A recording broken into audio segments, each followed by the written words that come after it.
Selamat siang Bapak, Ibu, dan saudara-saudara yang dikasihi Tuhan. Senang sekali pada kesempatan siang hari ini kita akan kembali belajar bersama. Nah, pada siang hari ini kita masuk di dalam kitab Esra pasal yang ke-5 dan ke-6. Sebelum kita akan bersama-sama memulai, mari kita minta pertolongan Tuhan supaya apa yang boleh kita baca dan kita renungkan, kita mendapatkan pertolongan dari Tuhan. Mari kita masuk di dalam doa. Bapa di surga, siang hari ini kami rindu belajar akan firman-Mu. Biarlah dalam pertemuan ini Tuhan pimpin apa yang boleh kami sampaikan, khususnya pada siang hari ini kami belajar tentang kitab Esra pasal 5 dan 6. Biarlah Tuhan sendiri memimpin dari awal hingga akhir dalam pembelajaran kita dalam kitab Esra. Hanya di dalam nama Tuhan Yesus Kristus kami sudah berdoa dan mengucap syukur. Amin. Ya, puji nama Tuhan. Siang hari ini kita akan bersama-sama belajar di dalam kitab Esra, lanjutan dari pelajaran kitab Esra pada Selasa yang lalu. Sekarang kita masuki Esra pasal yang ke-5 dan ke-6. Nah, Bapak Ibu, kalau kita melihat di dalam pasal 5 dan 6, ini berbicara tentang pembangunan. Apakah pembangunan bait Allah, yaitu rumah Tuhan?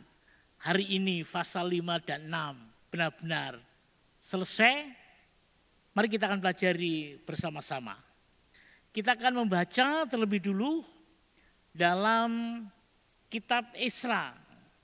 Kita membaca kitab Esra pasal 5 ayat 1 dan 2. Pada siang hari ini Bapak Ibu saya ajak belajar tidak membaca seluruh ayat lebih dulu, tetapi saya rindu di dalam ayat 1 sampai ayat 17 ya, di dalam Esra 5 itu dibagi 3 bagian. Bagian yang pertama itu ayat 1 dan 2, bagian ketiga ayat 3 sampai 5, dan bagian ketiga itu ayat 6 sampai 17. Mari kita akan baca terlebih dulu Esra pasal 5 ayat 1 dan 2 terlebih dulu. Judul siang hari ini dalam Esra 5 adalah pembangunan dimulai lagi dengan izin Raja Darius. Tetapi Nabi Hagai dan Sakaria bin Ido, kedua nabi itu bernubuat terhadap orang-orang Yahudi yang tinggal di Yehuda dan di Yerusalem. Dalam nama Allah Israel yang menyertai mereka. Ayat kedua, pada waktu itu mulailah Serubabel bin Sealtiel dan Yesua bin Yosadak membangun rumah Allah yang ada di Yerusalem. Mereka didampingi dan dibantu oleh nabi-nabi Allah. Nah, sampai begitu dulu. Akan saya jelaskan bagian yang pertama. Bagian pertama ini berbicara ada 2 nabi. Tadi kalau kita membaca dikatakan ada 2 nabi yang bernubuat tentang pembangunan bait Allah akan segera dimulai. Nah, kalau kita membaca tadi dikatakan di dalam kitab Esra yang kita baca, 2 nabi itu tidak lain adalah Nabi Hagai dan Sakaria. Ya. 2 nabi ini dipakai untuk bernubuat. Maksudnya apa yang dilakukan bangsa Israel, khususnya dalam kerinduannya untuk membangun kembali bait Allah. Nah, kalau kita melihat pasal 1 dan 2, kita boleh melihat bahwa 2 nabi ini benar-benar memiliki kerinduan yang dalam. Termasuk orang-orang Israel pada saat itu. Dia ingin membangun kembali tempat ibadah di mana kasih penyertaan Allah boleh dirasakan. Dia mulai berkorban, bahkan memberikan apapun dalam ibadah itu. Dia rindu dekat bersama Tuhan. Nah, di dalam ayat 1 dan 2 ada dua nabi tadi yang saya katakan, Nabi Hagai dan Nabi Sakaria. Mereka bernubuat pada tahun kedua pada zaman Raja Darius. Nah, dikatakan sudah menjadi tugas para nabi untuk menggerakkan umat Allah dan memberi pemahaman serta apa tujuan dibangunnya Bait Allah. Kalau kita melihat bahwa bangsa Israel sangat rindu sekali akan dibangunnya kembali rumah Allah itu. Nah, ternyata di dalam ayat 1 dan 2, nubuatan Hagai dan Sakaria itu apakah benar-benar terjadi? Nanti kita akan membahas lebih dalam lagi. Karena kalau kita melihat membaca ayat 1 sampai 17, ternyata tidak semudah kerinduan, bahkan nubuat Nabi Hagai dan juga Nabi Sakaria. Nah, orang-orang Yahudi juga memiliki mimpi, ya. Mereka rindu juga adanya dibangunnya kembali rumah Allah itu. Tetapi saudara, untuk membangun bait Allah itu juga dibantu ada dua orang juga, yang namanya Serubabel, pemimpin utama, dan Yesua, imam besar. Jadi bukan sekedar Nabi Hagai dan juga Nabi Sakaria bernubuat di dalam pembangunan bait Allah, tetapi dalam pembangunan fisik, yaitu bangunan itu bukan dibiarkan begitu saja, tetapi juga ada dua orang sebagai pemimpin utama adalah Serubabel dan juga Yesua, imam besar. Mereka juga bersama dua nabi yang saya katakan tadi, mereka rindu untuk membangun kembali. Nah, kalau kita melihat apa tujuan kerinduan mereka untuk membangun kembali, dikatakan bahwa mereka bekerja sama dengan nabi-nabi Allah siap membangun rumah Allah.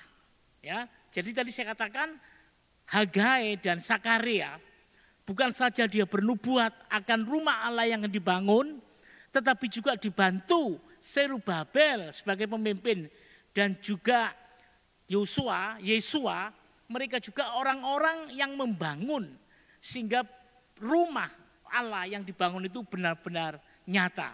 Itu adalah maksud ayat 1 dan 2 di dalam kitab Esra yang kita baca. Nah, sekarang kita masuk yang ke berikutnya di dalam ayat 3 dan 5. Mari kita akan baca bersama-sama ayat 3 dan 5 ya. Saya rindu membaca ayat 3 dan 5.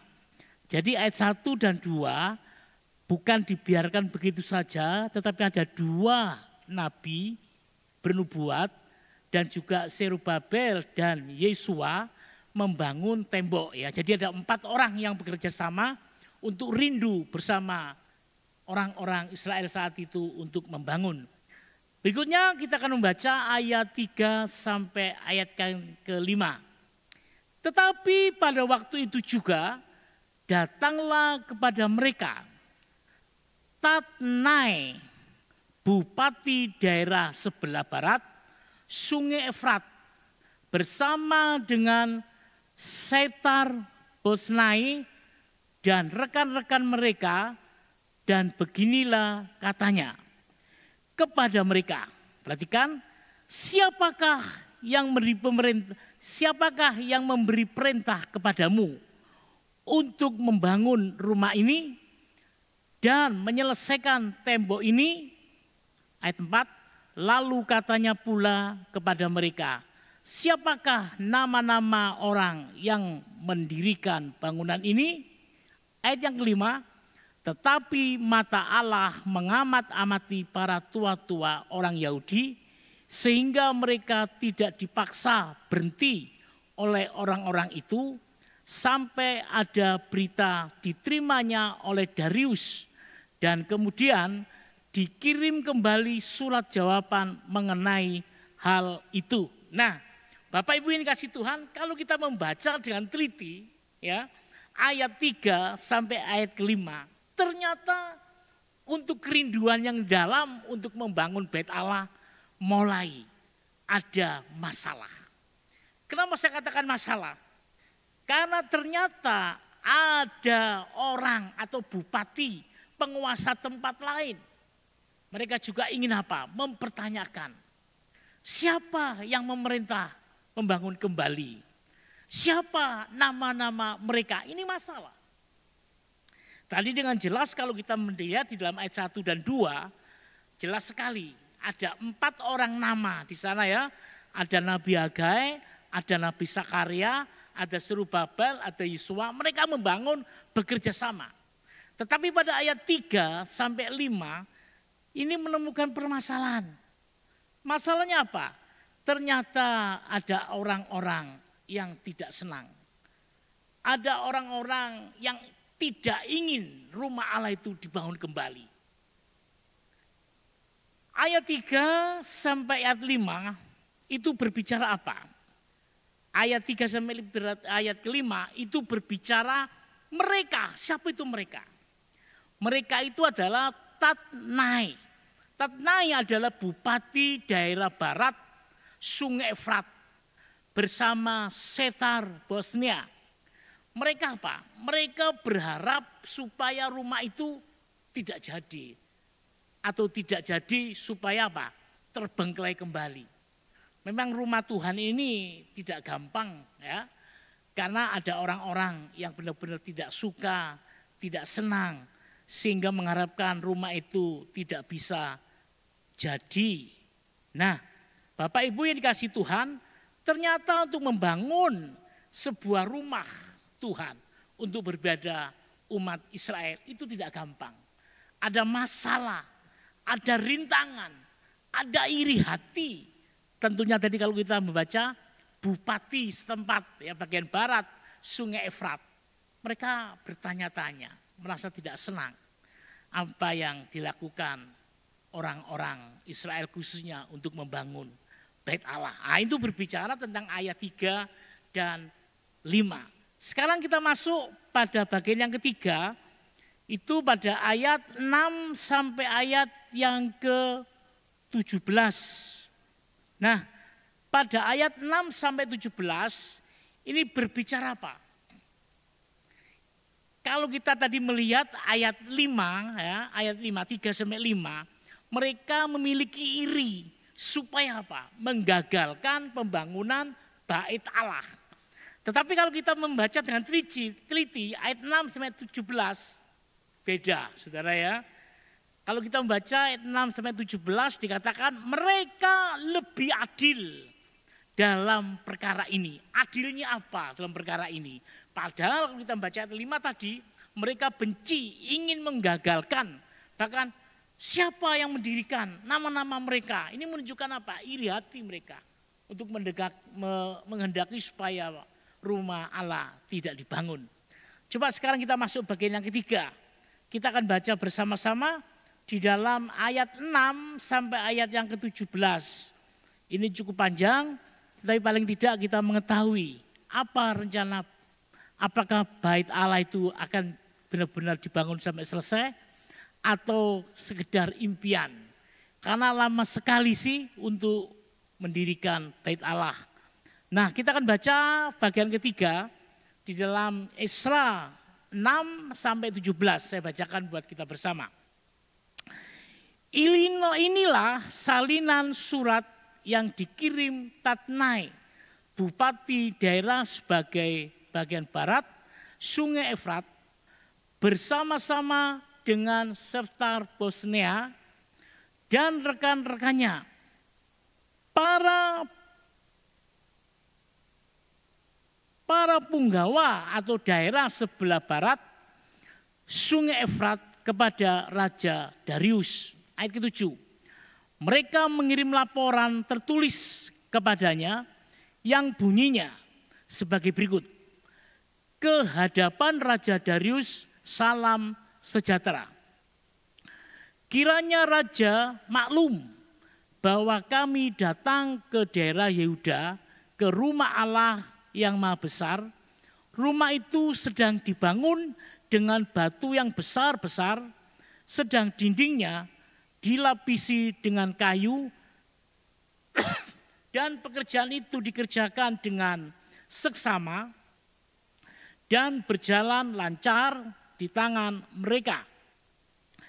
Kemudian kami mempunyai para tua-tua itu dan beginilah kata kami kepada mereka. Siapakah yang memberi perintah kepadamu untuk membangun rumah dan menyelesaikan tembok ini? Ayat 10. Lagi pula kami tanyakan kepada mereka nama-nama mereka untuk memberitahukannya kepada tuanku. Dengan mencatat nama orang-orang yang mengepalai mereka, inilah jawaban yang diberikan mereka kepada kami. Kami adalah hamba-hamba Allah semesta langit dan bumi, dan kami membangun kembali rumah yang telah didirikan bertahun-tahun sebelumnya. Didirikan dan diselesaikan oleh seorang raja Israel yang agung. Ayat 12. Tetapi sesuai nenek moyang kami membangkitkan murka Allah semesta langit, mereka diserahkannya ke dalam tangan Nebukadnezar, raja negeri Babel, orang Kasdim yang merusak rumah itu dan mengangkut bangsa itu di sebagai tawanan ke negeri Babel. Ayat 13. Akan tetapi pada tahun pertama zaman Kores, raja negeri Babel, dikeluarlah perintah oleh Raja Kores untuk membangun rumah Allah itu.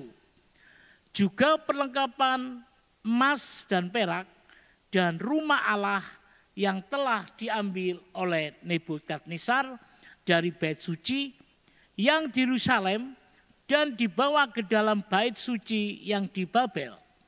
Diambil pula oleh Raja Kores dan bait suci yang di Babel itu, dan diserahkan kepada seorang yang bernama Sesbasar yang telah diangkatnya menjadi bupati.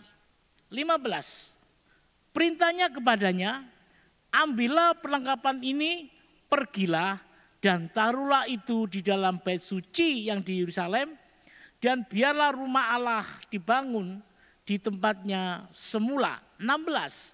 Kemudian datanglah Sesbasar meletakkan dasar rumah Allah yang ada di Yerusalem, dan sejak waktu itu sampai sekarang dikerjakannya pembangunannya, hanya belum selesai. Oleh sebab itu, jikalau dianggap baik oleh raja, maka hendaklah diadakan penyelidikan di dalam gedung berbendaraan raja di sana di Babel. Apakah pernah dikeluarkan perintah oleh Raja Kores untuk membangun kembali rumah Allah yang di Yerusalem itu? Kemudian keputusan raja tentang hal itu kiranya dikirimkan kepada kami.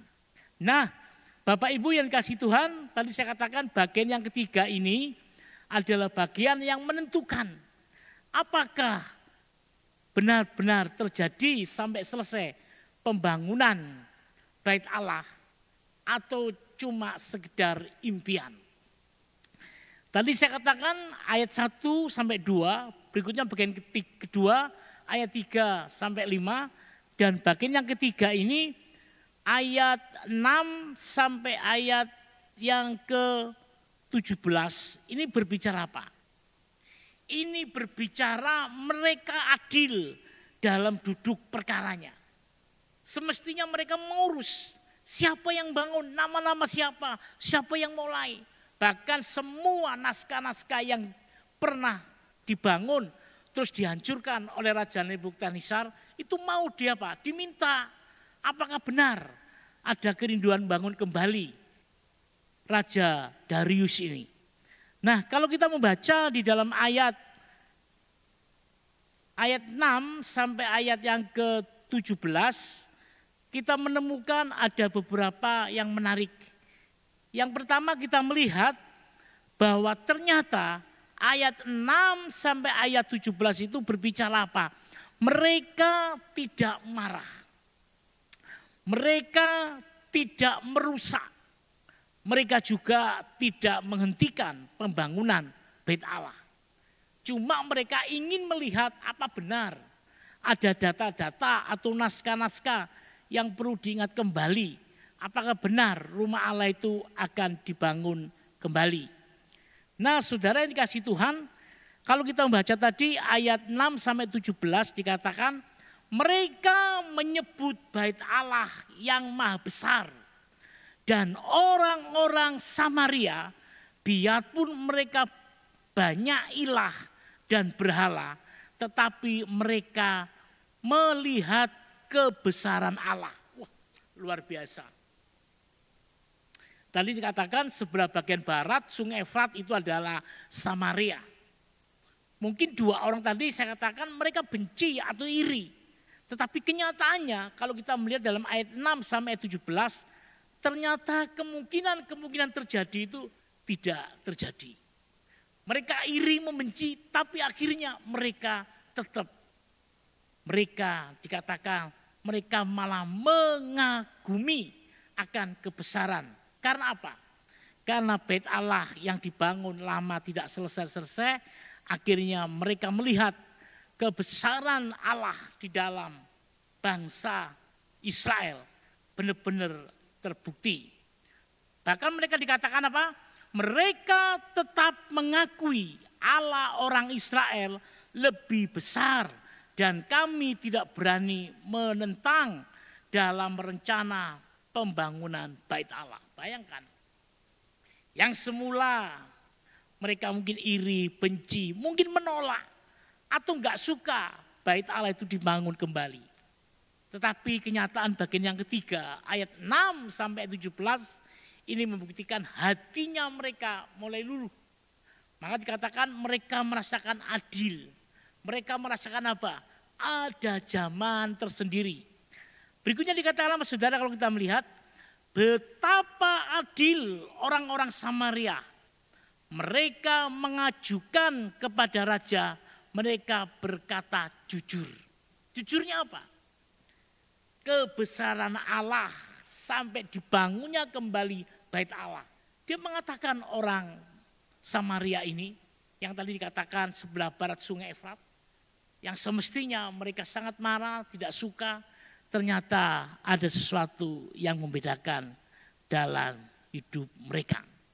Berikutnya dikatakan orang Yahudi berbuat baik untuk membangun rumah Tuhan.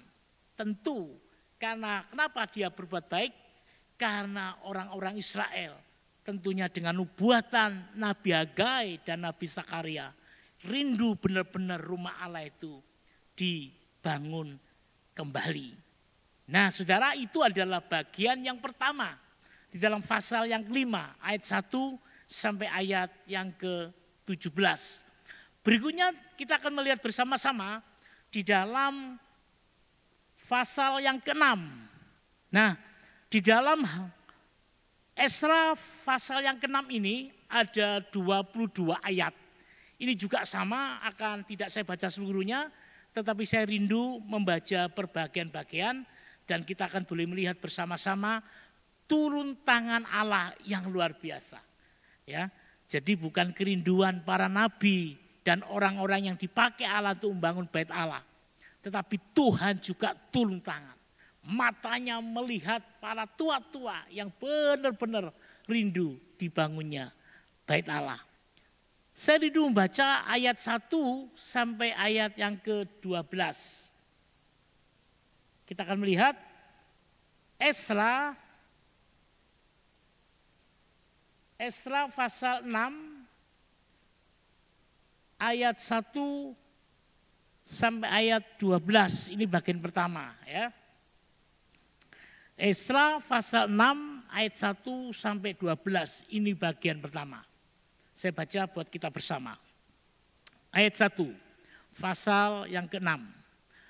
Sesudah itu, atas perintah Raja Darius, diadakanlah penyelidikan di perbendaharaan di Babel, di tempat naskah-naskah disimpan. Kemudian di Ameta dan benteng yang di provinsi Media didapati sebuah gulungan yang isinya sebagai berikut. Ini piagam ya. Ayat ketiga. Pada tahun pertama zamannya Kores, dikeluarkanlah perintah oleh Raja Kores mengenai rumah Allah di Yerusalem. Rumah itu haruslah dibangun kembali sebagai tempat orang mempersembahkan kurban sembelihan dan kurban api-apian. Haruslah tingginya 60 hasta dan lebarnya 60 hasta. Ayat yang keempat di dalam Esra pasal 6. Dan haruslah dipasang lapis batu besar dan 1 lapis kayu. Biasanya harus dibayar dan bendaraan kerajaan. Dan juga perlengkapan emas dan perak di rumah Allah yang diambil oleh Nebukadnezar dari bait suci yang di Yerusalem dan dibawa ke Babel, itu haruslah dikembalikan supaya kembali pula ke dalam bait suci yang di Yerusalem, ke tempatnya yang semula, dan engkau haruslah menaruhnya di dalam rumah Allah. Oleh sebab itu, hei Tania, bupati daerah seberang sungai Efrat, dan Setar Bosnai, serta rekan-rekannya, para punggawa daerah seberang sungai Efrat, hendaklah kamu menjauhkan diri dari sana. Ayat 7.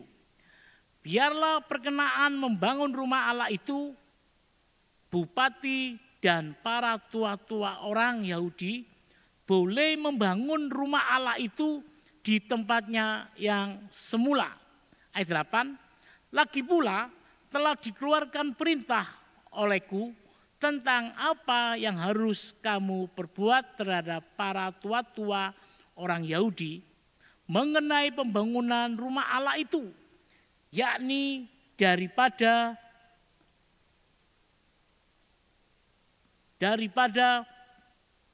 penghasilan kerajaan dan pada upeti daerah seberang sungai Efrat. Haruslah dengan seksama dan dengan tidak bertangguh diberi biaya kepada orang-orang itu. Ayat 9. Dan apa yang diperlukan, yakni lembu jantan muda, domba jantan, anak domba untuk kurban bakaran bagi Allah semesta langit. Juga gandum, garam, anggur, dan minyak, menurut petunjuk para imam yang di Yerusalem, semuanya itu harus diberikan kepada mereka hari demi hari tanpa kelalaian. Ayat 10. Supaya mereka selalu mempersembahkan kurban yang menyenangkan kepada Allah semesta langit dan mendoakan raja serta anak-anaknya. Ayat 11. Selanjutnya telah dikeluarkan perintah olehku supaya setiap orang yang melanggar keputusan ini akan dicabut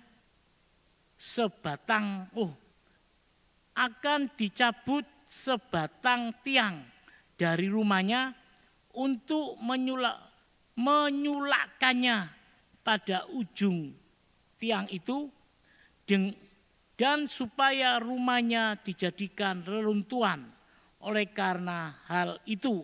Ayat yang ke-12 bagian pertama di dalam pasal yang ke-6 ya.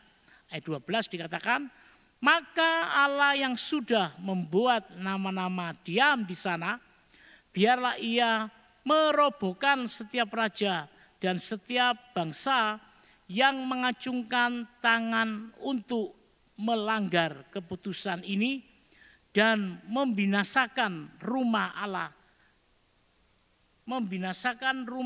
yang di Yerusalem itu. Aku Darius yang mengeluarkan perintah ini, hendaklah itu dilakukan dengan seksama, ya.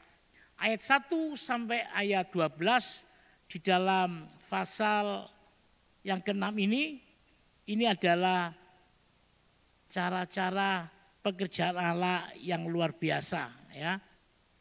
Nah, kalau kita melihat dengan teliti ayat 1 di dalam pasal 6 ini, kita menemukan ada sesuatu yang enak gitu ya. Karena apa saudara? Karena kalau kita membaca dengan teliti, kita menemukan ada bagian-bagian tertentu di mana peralatan, di mana kebutuhan-kebutuhan yang dibutuhkan untuk rumah Tuhan itu apa? Dipersiapkan. Ya, perhatikan kita melihat dalam ayat yang pertama. Di dalam bacaan Esra 6 ayat 1-12 ini dikatakan surat perintah Kores untuk membangun itu diulang kembali. Maksudnya apa? Raja Kores pernah menulis atau sebagai naskah-naskah untuk pembangunan rumah Bait Allah. Karena tadi pasal 5 kita melihat ada kejadian-kejadian yang perlu ditanyakan. Makanya di dalam pasal 6 ini Raja Darius juga ingin mengoreksi ulang apa yang pernah ditulis oleh Kores, rencana pembangunan Bait Allah kembali. Bahkan kalau kita melihat di dalam ayat 1 sampai 12 tadi, kita menemukan kata begini. Bahkan orang Samaria menginginkan surat-surat tersebut. Supaya apa?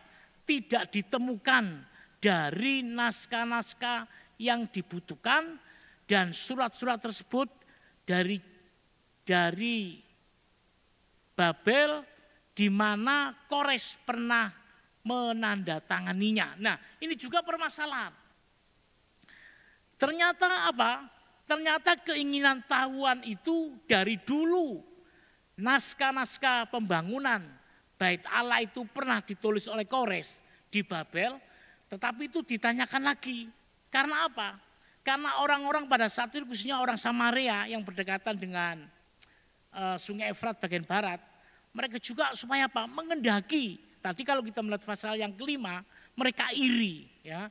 Loh, namanya siapa? Siapa yang bangun? Mereka iri supaya tidak terjadi pembangunan. Ternyata dalam pasal 6 juga sama. Mereka malah lebih dalam, bukan orang-orang yang diserang membangun, tetapi dia ingin apa? Ingin membuktikan benarkah bahwa naskah-naskah yang mula-mula ditangani oleh Kores itu untuk ditimbulkan kembali. Diingatkan kembali apa benar bahwa pembangunan itu sebenarnya sudah ditulis zamannya Kores dan diulangi kembali untuk dibangun di zamannya Raja Darius.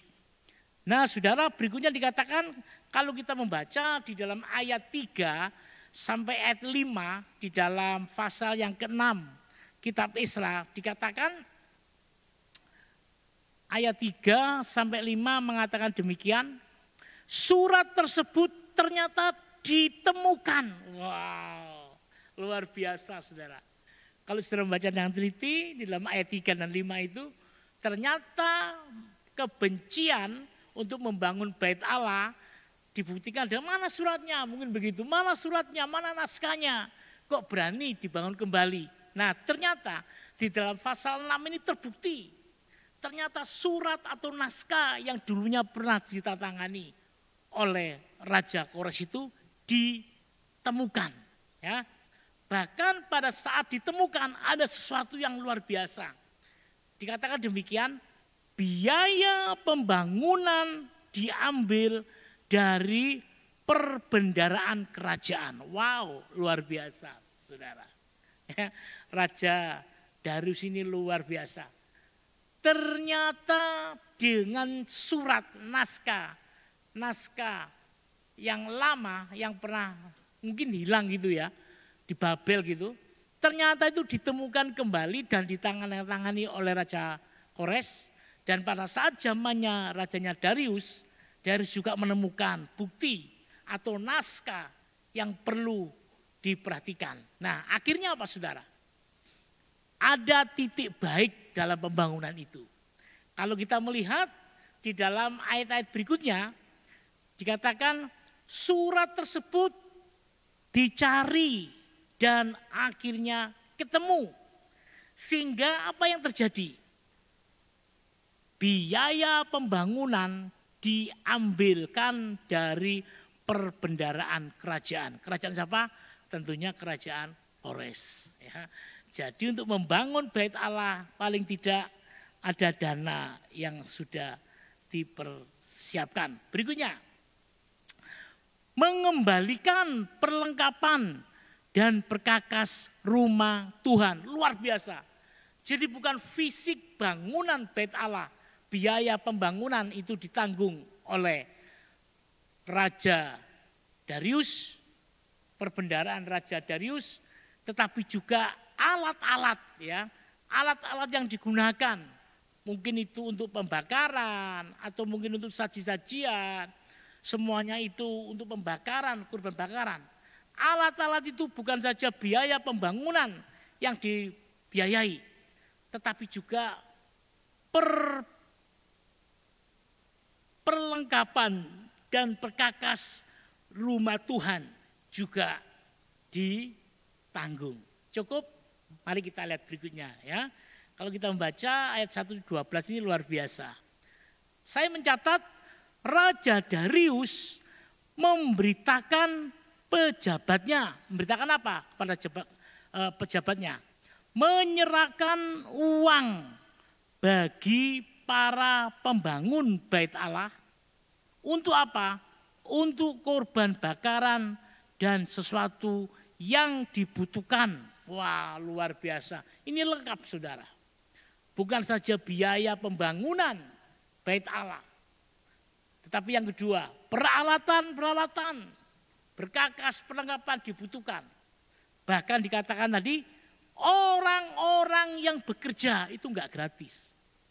Orang-orang yang bekerja juga mereka perlu diberi atau hasil usaha mereka juga ada upah. Cukup? Belum, ada lagi ya.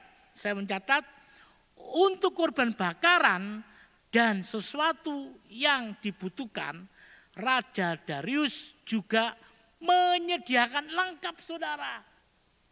Bangun, bahan bangunan mungkin begitu ya.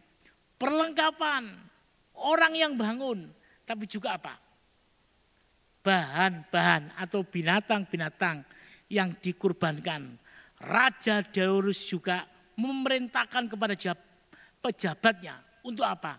Untuk memberi. Wah, luar biasa saudara.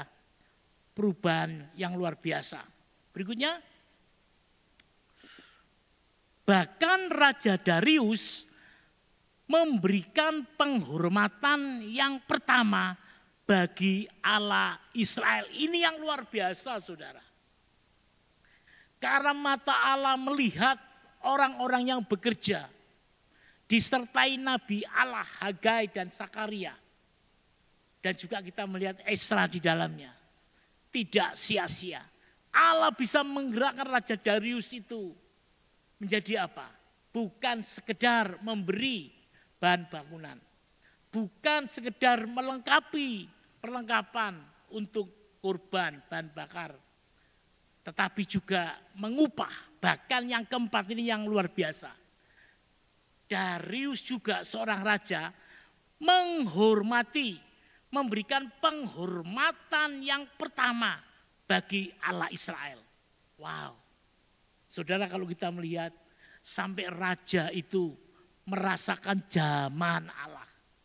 Bukan sekedar dirinya saja, tetapi hartanya dia rela diberikan untuk pembangunan bait Allah.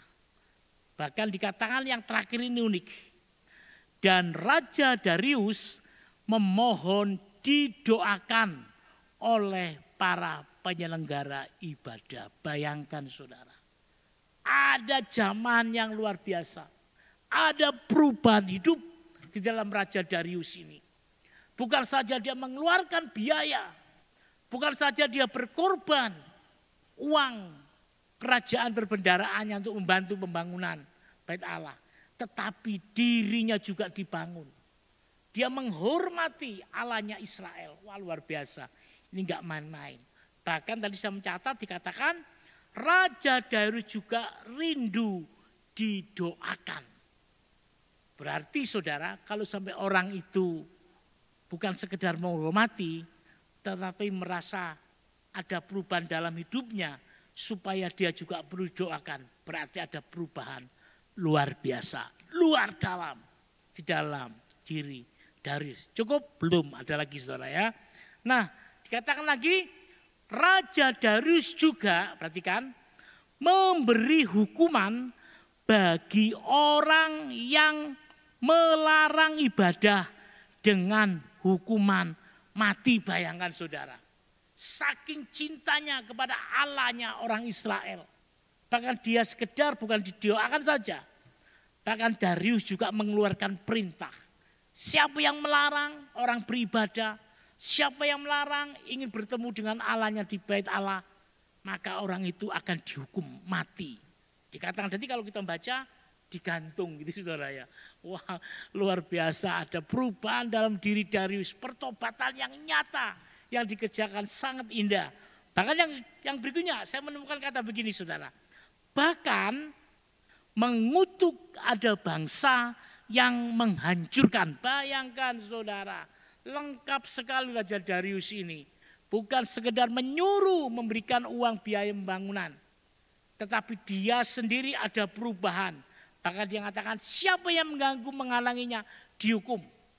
Bahkan dia mengutuk kalau ada bangsa lain pun yang ingin menggagalkan dan merusak Bait Allah. Wow, luar biasa. Itu bagian yang pertama di dalam pasal yang ke-6. Sekarang kita akan masuki bagian yang kedua. Kalau kita membaca ayat 13 sampai ayat 22, itu berbicara tentang pekerjaan selesai. Wow. Ya. Ayat 13 sampai 22 di dalam Esra pasal 6 dikatakan pekerjaan rumah Tuhan itu selesai. Dan dikatakan ada penebisan rumah Allah dan hari raya Paskah yang pertama. Oh, luar biasa. Mari kita akan bersama-sama membaca ya. Di dalam pasal 6 kita baca ayat 13 sampai ayat yang ke-22. Silakan Bapak Ibu. Bahkan di dalam pasal yang ke-6 ini dengan perikop pekerjaan selesai. Penabisan rumah Allah dan hari raya Paskah yang pertama. Ayat yang terakhir pada siang hari ini yang boleh kita pelajari. Esra 6 ayat 13 sampai 22. Saya bacakan. Kemudian Tatnai, bupati daerah sebelah barat sungai Efrat, Setar Bosnai dan rekan-rekan mereka berbuat dengan seksama menurut apa yang diperintahkan Raja Darius. Akhirnya apa saudara? Orang yang ingin menggagalkan itu mereka juga tunduk kepada Raja Darius. Ayat yang 14. Para tua-tua orang Yahudi melanjutkan pembangunan itu dengan lancar, digerakkan oleh nubuat Nabi Hagai dan Nabi Sakaria bin Ido. Mereka menyelesaikan pembangunan menurut perintah Allah Israel dan menurut perintah Kores, Darius dan Artasasta, raja-raja negeri Persia. Maka selesailah rumah itu pada hari yang ketiga bulan Adar. yakni pada tahun yang keempat zaman pemerintahan Raja Dairus. Ayat 16. Maka orang Israel, para imam, orang-orang Lewi, dan orang-orang lain yang pulang dari pembuangan merayakan pentabisan rumah Allah ini dengan sukacita. Untuk pentabisan rumah Allah itu, mereka mempersembahkan lembu jantan 100 ekor, domba jantan 200 ekor, dan anak domba 400 ekor, juga kambing jantan sebagai korban penghapus dosa bagi seluruh orang Israel. 12 ekor menurut bilangan suku Israel. Ayat 18. Mereka juga menempatkan para imam pada golongan-golongan yang ada, orang-orang Lewi pada rombongan-rombongan untuk melakukan ibadah kepada Allah yang diam di Yerusalem sesuai dengan yang ada tertulis dalam kitab Musa. 19. Dan pada tanggal 14 bulan pertama mereka yang pulang dari pembuangan merayakan Paskah. Ayat 20. Karena para imam dan orang-orang Lewi bersama-sama menahirkan diri, sehingga tahirlah mereka sekalian. Demikianlah mereka menyembelih anak domba Paskah bagi semua orang yang pulang dari pembuangan dan bagi saudara-saudara mereka, yakni para imam, dan bagi dirinya sendiri. Ayat 21. Orang-orang Israel yang pulang dari pembuangan memakannya, dan demikian juga setiap orang yang memisahkan diri dari kenajisan bangsa-bangsa negeri itu, lalu menggabungkan diri kepada mereka untuk berbakti kepada Tuhan Allah Israel. Ayat yang terakhir di dalam pasal yang ke-6 Esra ini, lagi pula mereka merayakan hari raya roti tidak beragi dengan sukacita 7 hari lamanya, karena Tuhan telah membuat mereka bersukacita. Ia telah memalingkan hati raja negeri Asyur kepada mereka, sehingga raja membantu mereka dalam pekerjaan membangun rumah Allah, yakni Allah Israel. Wow, luar biasa Bapak Ibu ya. Di dalam ayat yang ke-13 sampai 22 di dalam Esra yang ke-6 ini, kita boleh melihat pekerjaan Allah memang benar-benar akan selesai. Bukan sekedar selesai, tapi juga dipakai tempat itu untuk merayakan Paskah. Mari kita akan melihat bersama-sama di dalam fase ayat 16, ayat yang ke-13 sampai ayat yang ke-22. Ini adalah bagian terakhir, apakah benar Bait Allah itu benar-benar jadi. Kalau kita membaca dengan teliti ayat-ayat yang kita baca tadi, bahwa jelas sekali bahwa di dalam ayat 13 sampai ayat 22 memang benar pembangunan itu benar-benar jadi. Mari kita melihat ayat yang ke-13 ya. Ayat 13 dikatakan, sikap raja yang lunak membuat mereka bertentangan dengan kemauan mereka sendiri, juga bersikap lunak. Tentu saudara ya, kalau pimpinan di atas khususnya raja, kalau melihat ada bangsa lain membangun sesuatu atau membawa sesuatu, tentunya kalau itu baik, maka raja pun ikut lunak dan bangsa atau pengikut yang lain juga akan melunak. Nah, itu ayat 13. Coba kita perhatikan ayat 14 dan 15. Pembangunan berjalan dan selesai. Para tua-tua Israel melakukan dengan perintah Allah. Perhatikan Bapak Ibu. Jadi untuk selesainya pembangunan bukan saja dari dana atau biaya atau sesuatu yang dibutuhkan mencukupi. Tidak. Tetapi ada tangan Allah yang turut bekerja. Kalau tangan Allah turut bekerja, tentunya semuanya akan menjadi baik. Itu ayat 14 dan 15. Karena tua-tua Israel melakukan dengan perintah Allah. Yang artinya mereka bekerja bukan sekedar bekerja dengan kekuatannya. Tetapi ada pertolongan Allah, mata Allah yang melihat, tangan Allah yang bekerja bersama-sama mereka. Sehingga pembangunan itu benar-benar terjadi. Bahkan kalau kita melihat melalui Nabi Hagai dan Nabi Sakaria, orang Yahudi menjadi semakin semangat, luar biasa.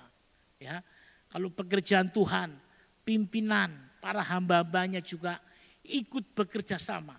Tentunya tangan Tuhan mulai bekerja dan boleh dirasakan yang luar biasa. Sekarang kita masuk yang dikatakan pentabisan, ya. Mereka memasuki rumah Allah dengan hikmat dan dengan rasa syukur. Tentu saja, ya, para nabi-nabi Allah, orang-orang yang dipakai membangun rumah Tuhan, mereka merasa bersyukur bisa menyelesaikan rumah Tuhan. Bait Allah di mana di dalamnya Allah hadir dan jemaat boleh merasakan ada sukacita di dalamnya. Berikutnya dikatakan sehingga orang Israel yang pulang dari tawanan bisa dapat beribadah dengan tenang. Saudara, bait Allah memang tujuannya untuk mempersatukan umat kembali. Ya, jadi orang-orang yang masih sisa-sisa di pembuangan Babel, mereka melihat bait Allah sudah ada, rumah Tuhan sudah ada, mereka mulai berpulang kembali dan dia juga merasakan sukacita karena bisa rumah Allah itu dibangun dengan baik. Perhatikan ayat 17 dikatakan, apakah cukup dia beribadah? Tidak, saudara. Ayat 17 dikatakan mereka memberikan korban-korban bakaran yang dikurbankan dikatakan lembu jantan, domba jantan, anak domba dan 12 kambing jantan. Ini adalah ungkapan rasa syukur, ya. Karena apa, saudara? Karena pekerjaan bait Allah yang lama sekali itu dibangun, gagal, akhirnya bisa terselesaikan.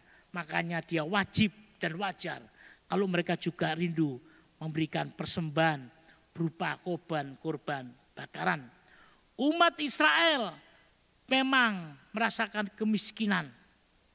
Namun dalam kemiskinan mereka kaya dalam kemurahan. Wah, luar biasa, saudara. Tentu ya, kalau bangsa atau orang dari tawanan sebuah kota Babel atau bangsa lain kembali ke bait Allah bersama orang-orang Israel, tentunya persiapan barang yang lain ya mungkin ya tidak ada.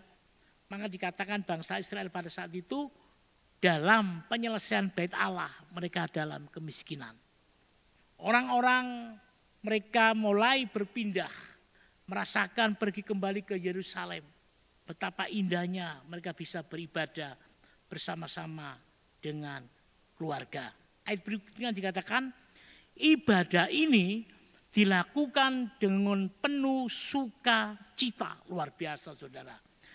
Apapun yang kita persembahkan kepada Allah hendaklah dilakukan dengan sukacita sehingga Tuhan berkenan menerimanya. Dalam kemiskinannya, saudara, karena dalam pembuangan tawanan mereka kembali, mereka benar miskin, mereka tidak kaya, tetapi dia ada kemurahan Allah, merasakan sukacita yang dalam karena pembangunan bait Allah yang lama yang pernah hancur itu dibangun kembali dengan bertahun-tahun pula akhirnya bisa diselesaikan. Nah, bahkan di dalam rumah bait Allah itu perayaan Paskah yang pertama. Coba kita akan melihat ya. Nah, di dalam ayat-ayat terakhir, ayat 20 sampai 22 di sana dikatakan, semua orang Israel merasakan pembebasan dan bisa merayakan Paskah di tempat yang baru, yaitu rumah Allah yang sudah dibangun dan sudah diberkati. Dan tentunya akan merasakan sukacita di dalamnya. Berikutnya, para imam dan orang Lewi bersama-sama mentahirkan diri sebagai kesatuan kemurnian hamba Tuhan. Benar, ya.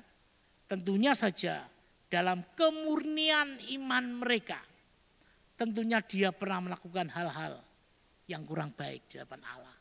Maka mereka juga para imam, orang-orang Lewi yang dikhususkan sebagai pelayan-pelayan Tuhan, mereka perlu mentahirkan diri. Mereka juga menyerahkan beberapa ekor binatang disembelih. Mereka merasakan apa? Merasakan perayaan roti yang tidak berarti atau Paskah itu. Mereka juga sempat mentahirkan dirinya. Dan dia percaya bahwa Allah sang memelihara itu Allah yang luar biasa. Tuhan menjadikan mereka penuh dengan sukacita. Bahkan dikatakan Tuhan berkenan kepada jalannya. Jikalau Tuhan berkenan pada jalan seseorang, maka musuh orang itu pun didamaikan dengan jalan dia.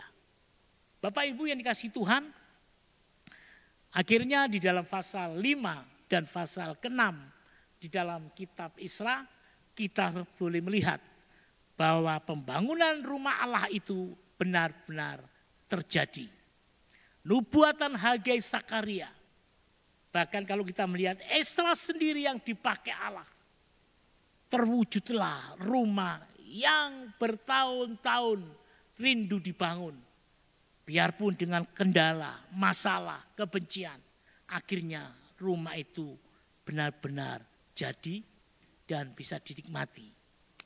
Bapak Ibu yang kasih Tuhan, biarlah pelajaran kitab Esra pasal 5 dan pasal 6 ini boleh menjadi berkat buat kita bersama.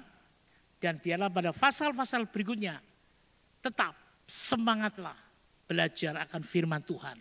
Kita akan selesaikan kitab Esra ini sehingga kita mengetahui bahwa kitab Esra di mana orang-orang yang mengalami tawanan, mereka ditekan, ditahan, mereka mengalami penderitaan, tetapi dalam kerinduannya Allah juga memberikan nabi-nabinya untuk memulihkan bangsa Israel. Biarlah pelajaran pada siang hari ini menjadikan buat berkat kita semua. Selamat siang, Tuhan Yesus memberkati. Mari kita berdoa.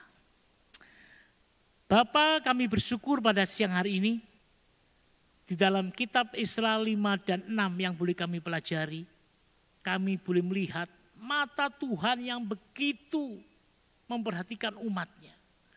Dalam penderitaan, dalam kelemahan, dalam apapun kami merasakan tanpa Tuhan bekerja di dalamnya, kami tidak mampu berbuat baik. Terima kasih Tuhan untuk pelajaran kitab Esra pasal 5 dan 6 ini. Pertemukan kami pada hari-hari berikutnya dan kami boleh belajar bahwa Esra adalah orang yang dipilih, Hagai maupun Sakaria, menjadikan berkat bagi umat Israel. Terima kasih Bapa, hanya di dalam nama Tuhan Yesus Kristus kami sudah berdoa dan mengucap syukur.